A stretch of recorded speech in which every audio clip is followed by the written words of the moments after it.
বারবার বাধা হয়ে দাঁড়াচ্ছে চোট, কিন্তু সব বাধা পেরিয়ে বিশ্বকাপের আগে নিজের যোগ্যতা প্রমাণে মরিয়া ব্রাজিলিয়ান মহাতারকা নেইমার। চোট নিয়েই ক্লাবের জার্সিতে ফাটিয়ে খেলেছেন স্যান্টোস তারকা। হাঁটুর যন্ত্রণা উপেক্ষা করেই স্যান্টোসের হয়ে হ্যাটট্রিক করলেন নেইমার। সেই সঙ্গে অবনমনের আশঙ্কা থেকে বাঁচিয়ে নিলেন নিজের ক্লাবকে।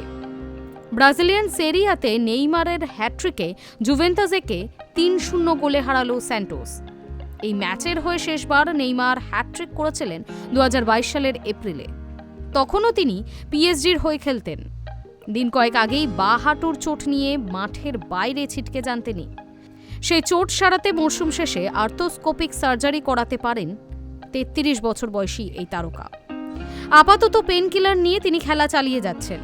উদ্দেশ্য দুটি: এক, নিজের ক্লাবকে রেলিগেশনের লড়াই থেকে টেনে তোলা; দুই, নিজের জন্য বিশ্বকাপের দরজা খোলা। আপাতত প্রথম কাজটা তিনি করে ফেলেছেন। জুভেন্টাসের বিরুদ্ধে জয়ের ফলে অবনমনের খাড়া থেকে আপাতত অনেকটাই নিরাপদে স্যান্টোস। কিন্তু দ্বিতীয় দরজাটা এখনো খুলবে কিনা নিশ্চিত নয়।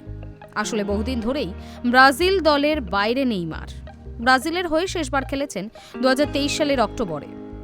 এমনকি পরের বছর বিশ্বকাপের ব্রাজিল কোচ কার্লো অ্যানসেলোত্তি যে দল পরিকল্পনা করছেন তাতে নেইমারের জায়গা হবে না বললেই মনে করা হচ্ছে। ২ বছরেরও বেশি সময় তার গায়ে বিখ্যাত হলুদ জার্সি ওঠেনি, যোগ্যতা অর্জন পর্বে ডাক পাননি। কিন্তু নেইমারের জন্য সমস্যার বিষয় হলো অ্যানসেলোত্তির অধীনে একটা ম্যাচও তিনি খেলতে পারেননি, যার ফলে তাকে সেইভাবে পরীক্ষা করে নেওয়ার সুযোগ পাননি ইটালীয় কোচ। বরং তিনি নেইমারের বিকল্প হিসেবে এক ঝাঁক তরুণকে দিয়ে দল সাজিয়ে ফেলেছেন। ফলে এরপর নেইমার ফিট হলেও আর তিনি ২৬-এর বিশ্বকাপে সুযোগ পাবেন কিনা সেটা নিয়েও প্রশ্ন রয়েছে। Hi news network.